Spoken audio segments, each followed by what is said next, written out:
I want to make sure when I'm in a half guard, I don't give too much room for his lower leg, because if I base too much, he can easily put me back in his guard.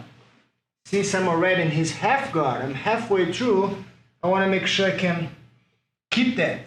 I want to make sure now I go across his body as much as possible for that momentum now, because if I'm on the same line, I'm giving him all the angles, all the possibilities for him to make harder for me. I want to make sure my leg is a little closer.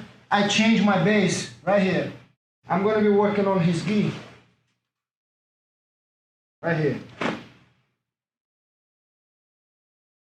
And now I'm going to come around this way. My shoulder should be across his jaw, not squeezing, but just avoiding him to look at me. And I'm working, notice that I can stretch my back leg and I start moving my hip away from him. Doesn't matter where his arms are right now, he can hold you any way he wants. All I want is to free my knee.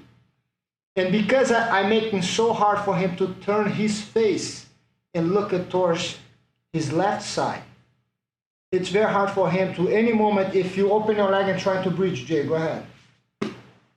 I can easily take him out. He can't look, rope. Can you turn your body towards me? I have more than enough time to come back.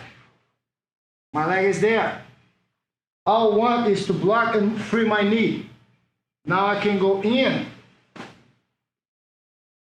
And now I can put a lot of pressure to make his face turn the other way. All I want is him to defend, avoiding the mount. My knee is out. Whatever he does here, no problem. He changed the position already. I will take my time here, my knees all the way high under his armpit, controlling him, and now I just take my time right here.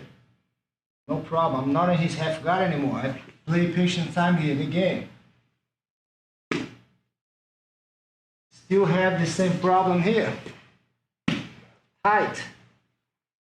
Figure 4 tight. I want to make sure I push him forward and bring my knee inside. Right here. Again, I take my time. I keep pushing the leg and using my shin and my leg to get my foot out. Anytime he want to bridge towards you, the control I have on his chin will make that very, very hard. Block his leg, side control. It is important that you understand that you being on top in the half guard, you have the advantage. And that cross collar holding him will create a good control for you on top, because you're going to have control over that part of his body, especially his face. You don't want him to turn his face towards you. You want to maintain his face up or even the other way. This way it's hard for him to turn his body towards you. It's the same no matter how the leg works. All control.